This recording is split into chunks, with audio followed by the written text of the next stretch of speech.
शुरुआत करें भागवत से।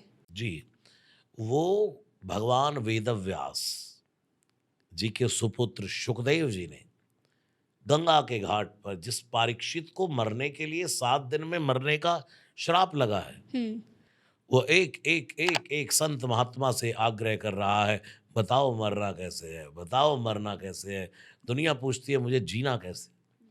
रामचरित आर्ट ऑफ लिविंग उसका नाम है रामचरितमानस।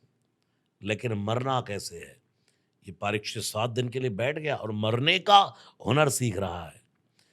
आज दुनिया में कितनी भागवत की कथा होती है, जगह जगह जगह जगह जगह, सिर्फ डांस और मनोरंजन के लिए नहीं। 7 दिन हर व्यक्ति को मिले, 7 दिन, हर व्यक्ति को 7 दिन में ही मरना है। रवि सोम मंगल बुध गुरु शुक्र शनि, इन 7 दिनों में ही हर व्यक्ति का मरण तय है। और इन 7 दिनों में हमें कैसे मरना है, यानी कि कितने अच्छे कार्य करना है, हुँ। कितने अच्छे कार्य करना, कैसे मरना है। क्योंकि मरना तो ध्रुव, मृत्यु तो अटूल है, मृत्यु सत्य है। इसलिए कबीर ने कहा, साधो यह मुर्दों का गांव। पूरी दुनिया मुर्दालय है। जब काशी के मरघट के मसान पर मणिकर्णिका घाट पर मुर्दा जलता हुआ देखा कबीर ने, तो अपनी कुटिया पे आकर के अपनी ढपली मजीरा बजा करके नाच करके गाया और अपनी लेखनी उठा करके लिख दिया, साधो यह मुर्दों का गांव। कौन सा गांव? बोले पूरी दुनिया मुर्दों का गांव। राजा मरी है, प्रजा भी मरी है। राजा भी मर जाएगा, प्रजा भी मर जाएगी। मरी है संतत जोगी, संतत जोगी भ्रमण करने वाला वो भी मर जाएगा। गुरु भी मरी है, चेला भी मरी है वैद अरु रोगी। जो डॉक्टर दुनिया को निरोग करता है, जो जीवन दान देता है, मरना उसका भी निश्चित है। 33 कोटि देवी देवता मरी हैं, 14 भुवन का चौधरी मरी हैं, मरी हैं, मरी हैं संत वियोगी।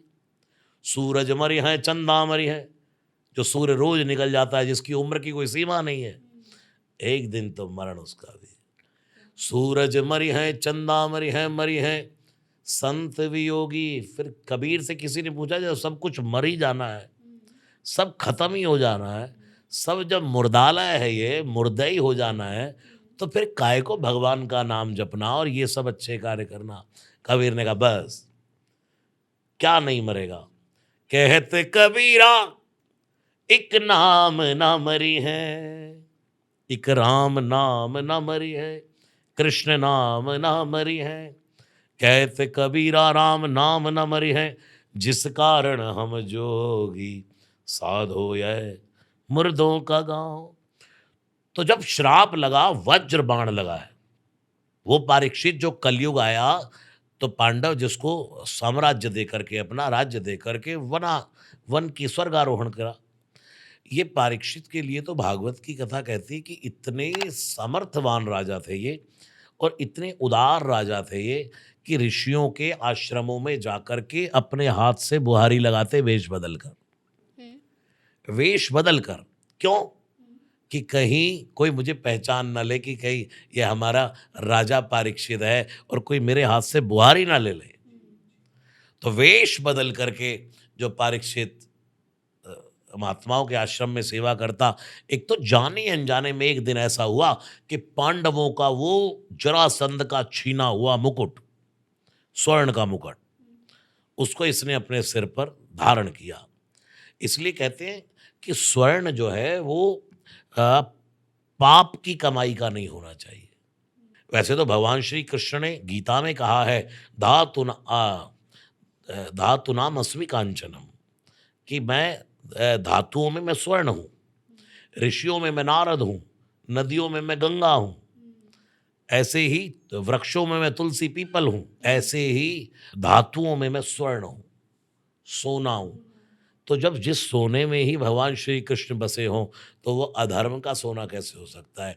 लेकिन जरासंध से छीना हुआ, जो हमने सोना पहना, चैन पहनी, माला पहनी, या सोने के आभूषण धारण किए, उनमें नहीं कि उसमें सब में ही कलयुग का वास है।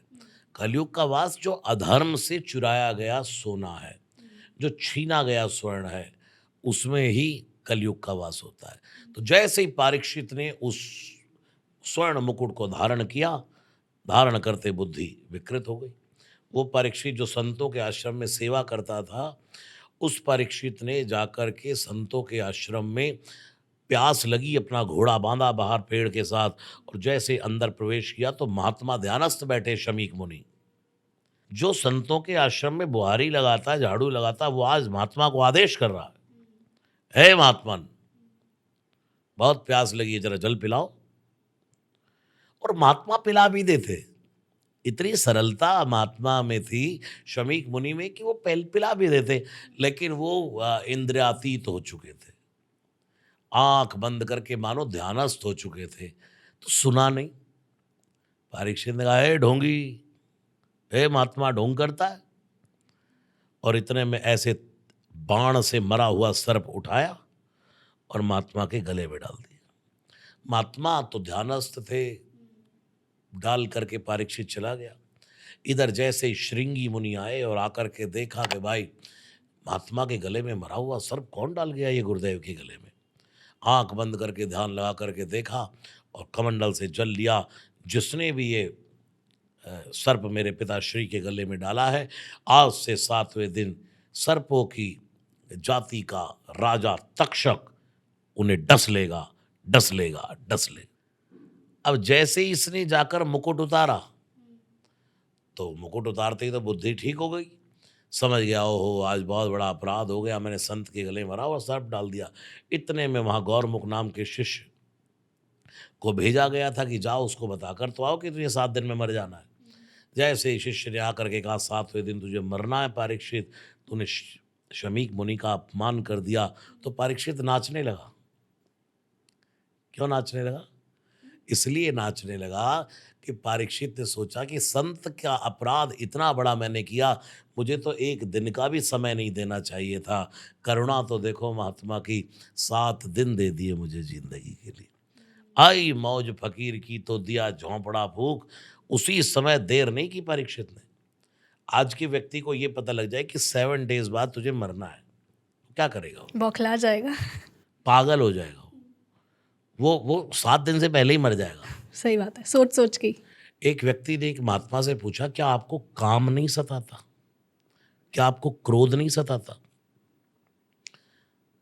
गया महात्मा का दर्शन करने और प्रश्न कर दिया, महात्मा जी आपको बड़े ब्रह्मचारी बने घूमते हो, आपको काम काम वाम की वेग नहीं सताता? महात्मा जी ने कहा, यार तू कल तो मरने वाला है, तू कल मर जाएगा। उसका जवाब नहीं दिया। वो बड़े सिद्ध महात्मा थे, उसने सोचा मैं कल मर जाऊंगा। महात्मा ने कह दिया। वो दौड़ पड़ा, भागा, घर पहुंच गया, जाकर के बिस्तर पर लेट गया। उसे तो पता था कि शाम होगी और मैं मर जाऊंगा। और वो सच में इतना डिप्रेस्ड हो गया, इतना डिप्रेशन उसने ले लिया, इतना उसको दिल पर लग गई बात, निराश हताश हो गया कि भाई मैं तो मरने वाला हूँ, मरने वाला हूँ। और सच में उसकी हालत ऐसी दयनीय अवस्था हो गई उसकी कि वैद्य आया, वो भी कहने लगा कि सच में ही मर जाएगा ये। क्योंकि उसने मान लिया। उसने मान लिया। इतने में महात्मा की एंट्री हुई।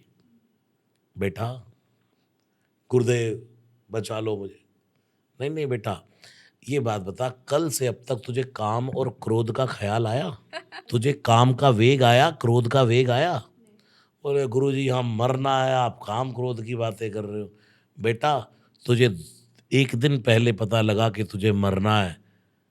मैंने जब से जन्म लिया, गुरु से शिक्षा ली, तब से सोच के बैठा हूँ कि एक दिन मरना है, इसलिए मुझे ये सब भासता नहीं। बहुत खूबसूरत। ऐसे इंसाइटफुल क्लिप्स और शॉर्ट्स को देखने के लिए इस चैनल को सब्सक्राइब करो।